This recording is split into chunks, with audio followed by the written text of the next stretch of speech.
이번 시간에는 9번째 챕터 집행관리로서 인건비 집행 등록 및 요청 내용에 대해서 살펴보도록 하겠습니다.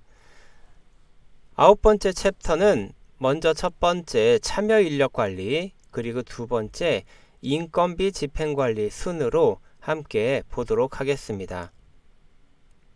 이번 시간에는 인건비 집행에 대한 개념 그리고 업무 흐름 보도록 하겠습니다. 선생님들께서 많이 질문하시는 내용 중에 인건비를 집행하고자 할 때는 반드시 인건비 집행 기능을 사용해야만 하는가? 라는 질문을 하시는 경우가 있습니다. 인건비 집행일지라도 무조건 인건비 집행 기능을 쓰셔야 하는 것은 아닙니다. 우리가 지난 시간에 봤던 여러 가지 방식 중에 전자세금 계산서를 이용한 증빙 방식, 그리고 보조금 전용 신용카드를 이용한 증빙 방식, 그리고 기타 증빙 방식, 이런 방식들을 순차적으로 살펴봤습니다. 인건비를 집행하실 때 기타 집행 방식을 이용하셔도 무방합니다. 하지만 이 인건비 집행 관리 기능을 따로 만들어 놓은 이유가 있습니다.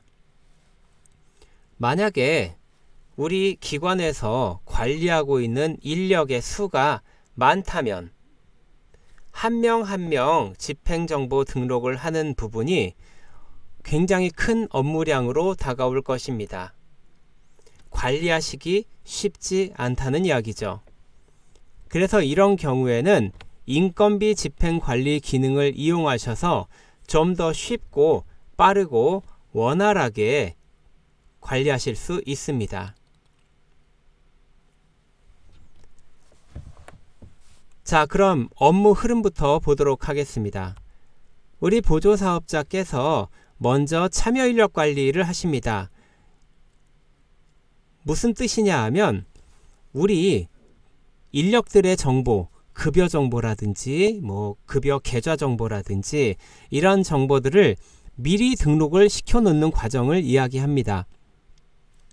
그러니까 신규 인력을 등록하는 이 시기에서는 조금 수고를 해주셔야 합니다. 만약에 우리 참여 인력이 100명 정도 된다라고 하면 그 100명의 정보를 미리 등록을 해놔야 한다는 겁니다. 하지만 이렇게 한번 등록해 놓으셨으면 예를 들어서 월급이 나간다든지 또는 주마다 주급이 나간다든지 이렇게 그때그때 급여가 나갈 때마다 새롭게 등록할 필요 없이 인력 등록을 해놨던 정보를 그대로 끌고 와서 한꺼번에 집행 등록을 할 수 있습니다. 그리고 집행 요청도 한꺼번에 하실 수 있습니다. 인건비 집행 기능을 이용하지 않았다면 우리 인력이 100명이라고 가정했을 때 100명의 집행 정보를 월마다 한 명 한 명 따로따로 등록하셔야 했을 것입니다. 하지만 인건비 집행 등록 기능을 이용하시면 처음에 100명의 신규 인력 등록을 해 놓으셨다 라고 했을 때 인건비 집행 등록 그리고 요청은 그 이미 참여 인력 등록해 놓은 정보를 끌고 와서 하기 때문에 훨씬 수월하게 하실 수 있게 됩니다. 이렇게 집행 요청까지 하셨다면 이체 담당자에게 이 목록이 넘어갑니다. 이체 담당자는 이 목록을 확인해 보시고 한꺼번에 이체 실행을 하실 수 있습니다.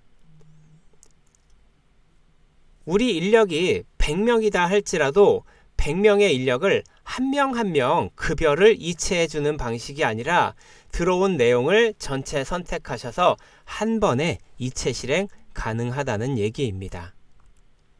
이렇게 쉽게 인건비 집행 내역을 관리하실 수 있습니다.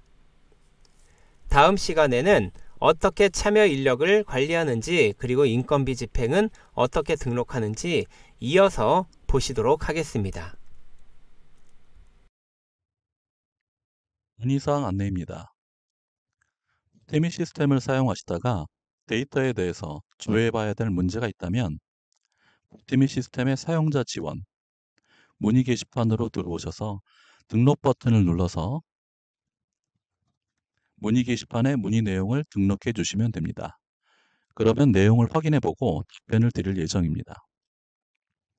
보태미 시스템 교육계좌는 매월 초에 보태미 시스템 공지사항에 올려드릴 예정이오니 참고하시면 되고, 혹시 단순한 사용법에 대해서 문의가 있으시다면 문의 전화 1660-1390으로 문의해 주시기 바랍니다. 감사합니다.